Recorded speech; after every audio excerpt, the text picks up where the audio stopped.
Bonjour Bradley, bienvenue sur cette nouvelle chaîne que je viens de créer. J'ai été installateur pendant très longtemps de pompes à chaleur RO pour se raccorder sur des radiateurs ou sur des planchers chauffants et bien entendu pour répondre aux aides du gouvernement pour enlever le gaz et le fioul. J'ai commencé par développer un ballon, ça bien entendu c'est le prototype, je vous mettrai les photos en lien mais je vais vous expliquer rapidement. La partie hot shot sanitaire arrive dans un premier ballon avec plusieurs tailles bien sûr, après on vous le présentera plus tard. Donc vous avez la partie ECS, ce ballon là fait 200 litres de CS et en bas j'ai rajouté le ballon tampon qui fait 60 litres pour pouvoir le préassembler. J'ai d'abord tout dessiné sur AutoCAD. Je vous montre rapidement. Vous avez la pièce avec le pot à bout. Donc vous avez le gabarit juste au-dessus qui m'assure que je vais bien arriver à me connecter. Après j'ai fait quelques gabarits pour faciliter le temps, de ne pas tout remesurer et de connaître mon angle de pliage aussi. Donc pour être précis et pouvoir dupliquer. Je vais commencer par installer le retour pompe à chaleur. Donc j'ai mis des rondelles chauffage, c'est important. C'est pas la même rondelle que l'eau chaude sanitaire. Elle résiste à beaucoup plus de chaleur. Donc vous avez tout simplement besoin de raccorder le retour de l'échangeur au chaude sanitaire. À cette partie-là, vous avez vu sur le dessin, j'ai un raccord en 3/4 femelle pour que mon pot à bout va arriver avec le filtre tatami et la vanne. Donc il se raccordera directement dessus.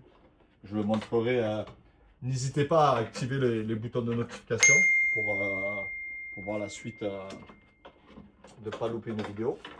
Donc comme je viens de dire, pot à bout, filtre tatami, vanne, et qui va partir à notre pompe à chaleur. Après, on va partir sur le départ pompe à chaleur. Donc, une fois de plus, on va attaquer l'échangeur pour l'eau chaude sanitaire.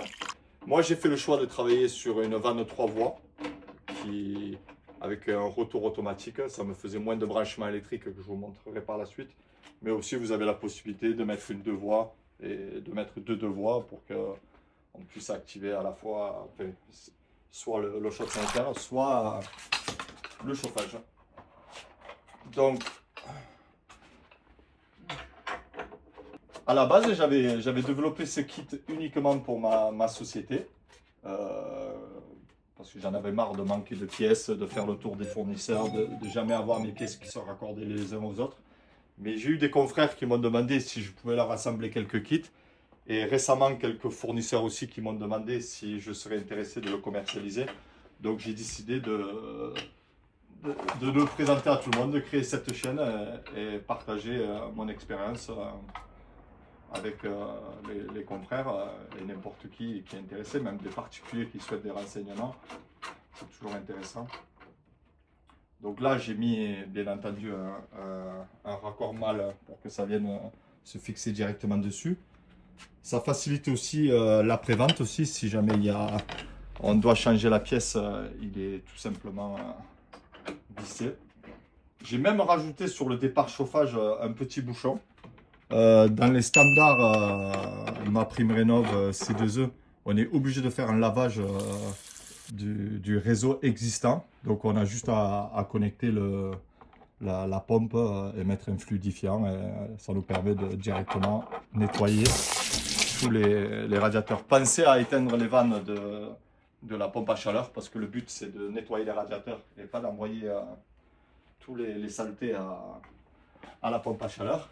Et après vous avez le départ pompe à chaleur qui arrive avec une vanne prêt à raccorder. Moi j'ai choisi de partir directement à multicouche. Après chacun est libre de raccorder la pompe à chaleur au ballon avec le matériel qu'il souhaite.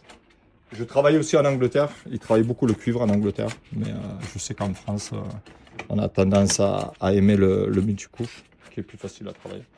Je conseille aussi de travailler avec le multicouche qui est pré-isolé, ça évite de mettre l'isolation après, et la continuité est parfaite.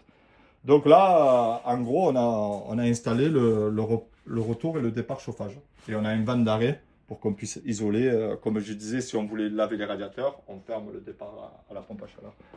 On va se mettre du côté au chaude sanitaire. J'ai décidé de rajouter un van mitigeur pour éviter que le client se brûle au robinet.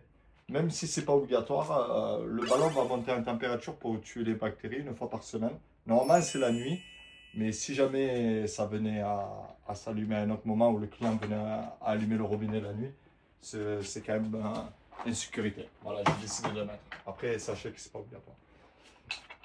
Donc là, on va venir raccorder le haut du ballon qui est toujours l'eau chaude sanitaire. Parce que la chaleur monte, bien entendu. Du coup, on va maintenant raccorder la partie eau froide. Comme on est dans l'assemblage, j'ai déjà rajouté le robinet pour le remplissage du réseau de chauffage. Car le réseau de chauffage, c'est un réseau fermé. Donc on va l'ajuster selon la pression demandée.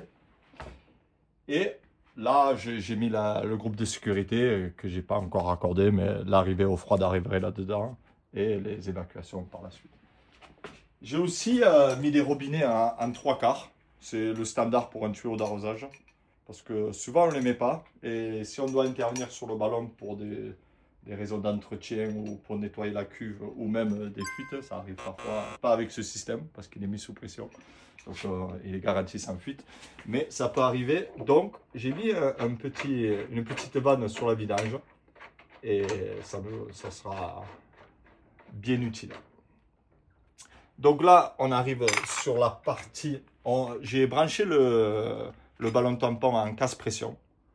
Comme ça, on peut se permettre de mettre plusieurs réseaux à la sortie. C'est pas obligatoire non plus, mais dans un souci de conception d'assemblage, je voulais qu'il y ait le maximum d'options derrière.